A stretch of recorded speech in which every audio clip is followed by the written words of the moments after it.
Breaking: U.S. proposed 15-point plan to Iran to end the war.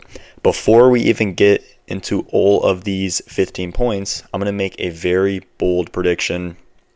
I very well could be wrong within the next couple of days or weeks, but from what I've been seeing this entire time of lying from Trump, saying negotiations are happening, and Iran saying there has been no such negotiations, of Trump trying to bomb a country in a submission, and just with everything stirring around right now, I'm going to say it right now.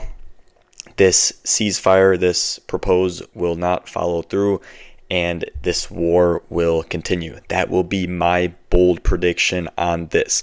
We have just seen so much lying. We have seen so much just nonsense, and just everything has just been said on one side and it's not true on the other side, and then this side saying this and the other side not agreeing with it. There's just been too much, and therefore I totally am going to make that prediction that this will not follow through. So let's quickly get into this.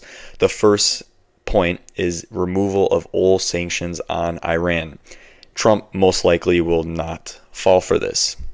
Second, U.S. assistance in advancing and developing a civilian nuclear project, electricity generation. So far these two with Trump's, for what they've proposed, have been the first 2 points, and they are a bit of a reach from the negotiations of probably what were happening before the war started. Therefore, this whole thing has just been a mess just to see these reparations of what are already coming, because Iran, even though they're losing militarily, strategically, they are winning, and Trump knows that. That's why he's given very good points and a plan to get this ended.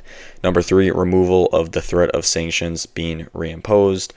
Number 4, Iran's nuclear program is frozen under a defined framework. Number 5, enriched uranium to remain, but under supervision and agreed limits. Number 6, missile program to be addressed at a later stage with limits on quantity and range. Number 7, use of nuclear programs restricted to civilian or defensive purposes only. Number 8, development of existing nuclear capabilities halted. Number 9, no further expansion of enrichment capabilities. Number 10, no production of weapon grades nuclear material on Iranian soil. Number 11, all enriched material to be handed over to the IAEA within an agreed timeline. And number 12, these locations are to be destroyed and taken out of use. Number 13, international monitoring and verification mechanisms enforced. Number 14, gradual implementation tied to compliance. Number 15, additional regional and security understandings between the parties. So you have now heard the 15-point plan that Trump has brought forward. And I'm going to say the most obvious thing right now. If this war would have never happened in the first place, Trump probably could have gotten a better deal without striking or sending bombs in the first place supposedly, if this whole thing's about nuclear weapons, it could have been a way better nuclear deal, or something that could have been a lot more favorable for America itself. Instead, now we have to give all of these reparations, all these payments back, and the whole main goal was to just get rid of the nuclear program, and we tried to bomb a country in a submission. Doesn't work, and now here we are giving very, very nice reparations and paybacks for this thing. So the whole point of what I'm trying to say is this whole war has just been completely useless.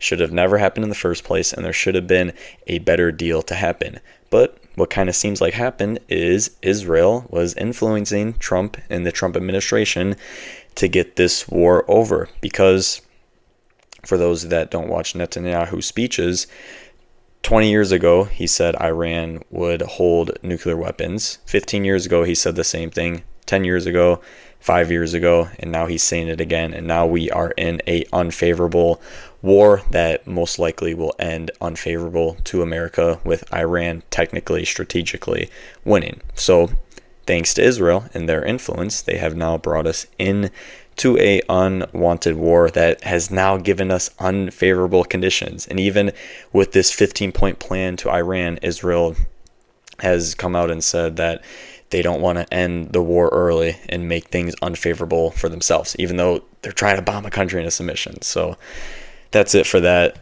If we go over to this, just in Iran responds on the negotiation allegations, you have reached a stage where you are negotiating with yourselves. Do not call your defeat an agreement. There will be no news of your investments in the region, and you will not see the former price of energy and oil.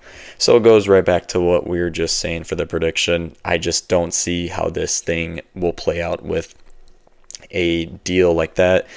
Iran obviously wants a lot more favorable deal, which, if we go right here, Iran demands closure of all U.S. bases in the Gulf, no further attacks guarantee, end to Israeli strikes on Hezbollah, lifting of all sanctions on Iran, war damage reparations, no restrictions on its missile program. Do you think Trump is going to bite? Well, obviously not, but I don't really see something like that happening in the near future.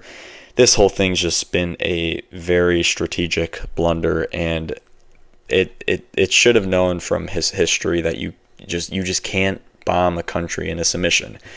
If Trump and Iran don't figure out a deal soon, I would hate to see this happen. It really wouldn't be favorable, and it's very unpopular, I'm sure, but maybe ground forces could come in next, and we don't really want to see how that would happen. We don't want any unnecessary deaths with what we've already been seeing in the American military, many unnecessary deaths. This whole thing has just been just one blunder after another, and it kind of seems like a giant influence from Israel. The whole thing started because Trump said if Iran had a nuclear missile, they would wipe Israel off the face of the earth. But the only country that's doing bombings and sending missiles is Israel. So make that make sense. We didn't even enter this Iran war because of a threat to the United States. Trump openly said we entered it because if Iran had a nuclear weapon, Israel would be wiped off the face of the earth. So we're not even in this war for American reasons and for our benefit. It's an absolute, it's a failure, and it's honestly very embarrassing that we are now going to be possibly bending a knee to Iran. So very embarrassing. But here we go. BRICS, just in Iran, tells the United States it does not want to resume talks with Witkoff, and Kushner prefers negotiating with Vice President J.D. Vance, according to CNN reports. So not too much to say about that. And here's a funny comment. They're both Jewish. So J.D. Vance is Christian. That's why. That makes sense. Okay. I guess Iran doesn't want to negotiate with Jews. So interesting times for sure. So Iran is dictating the terms of negotiations. Yep, pretty much. Pretty cool comments. So on to the next one. Breaking, U.S. Secretary of Defense Hegseth. Never in history has a country been defeated as Iran has. We wiped it off the face of the earth, and then it was defeated.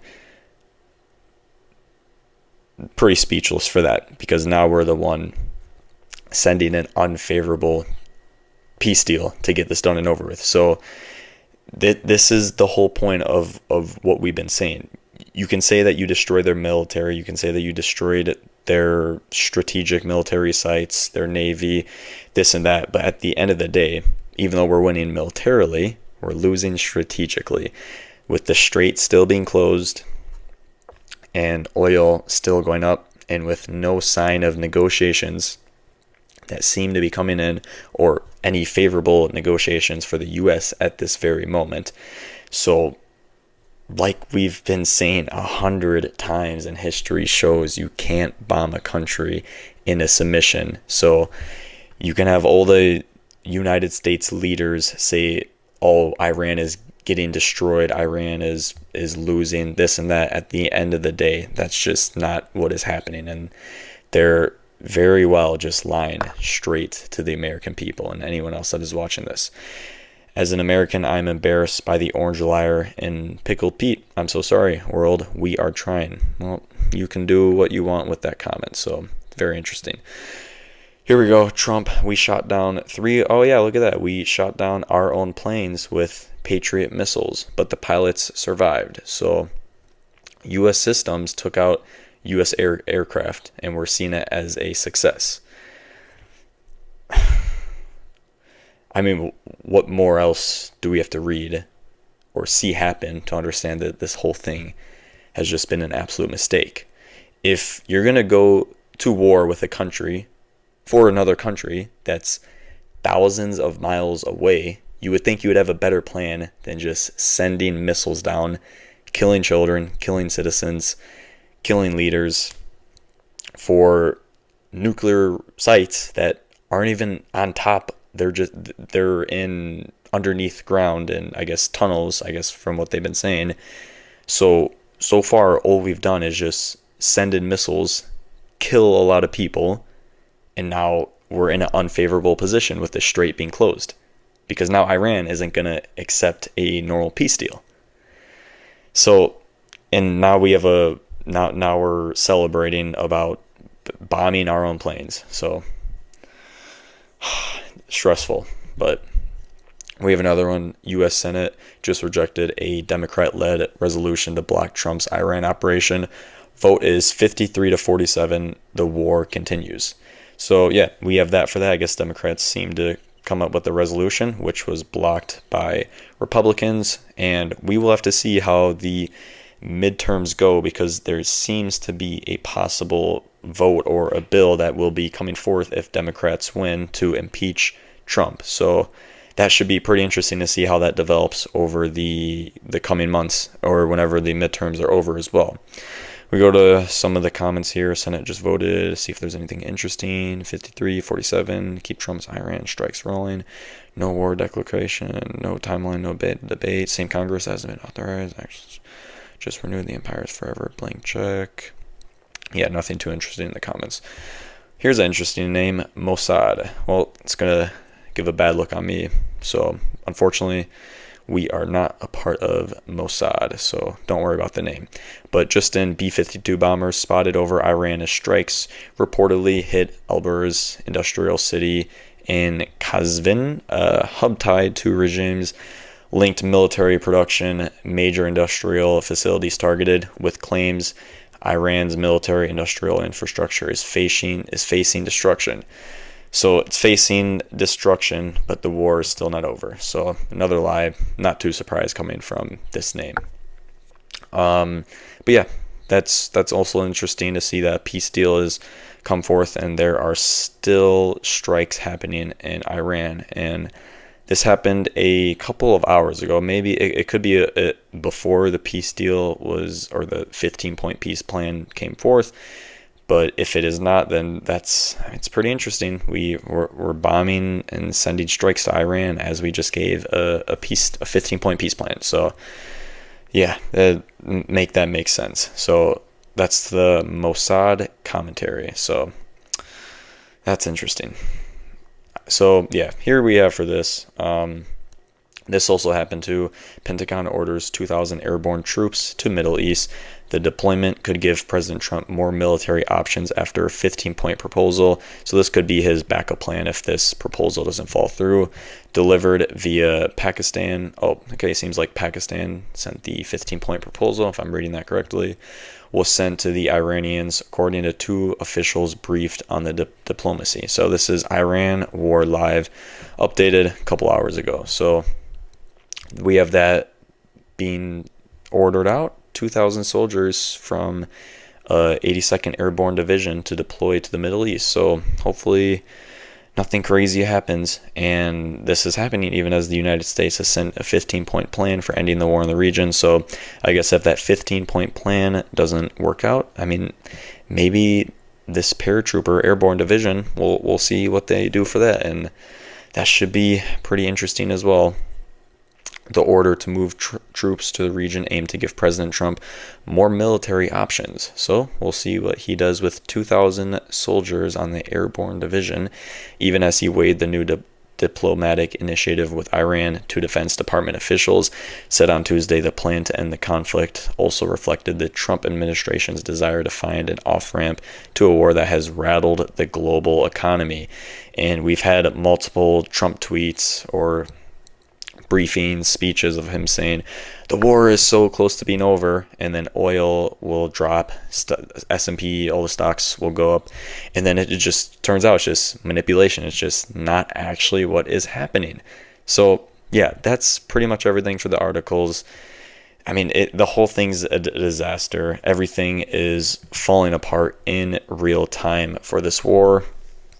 The worst case scenario would be a failed ground invasion, which, I mean, I pray that does not happen. That would obviously be terrible, just to have more lives go and die for a completely useless war that will now just give Iran a more and more favorable deal the more and more escalated that this gets. So we've seen Iran's demands. I don't really see Trump even accepting most of these, closure of all U.S. bases in the Gulf. I just don't see that happening.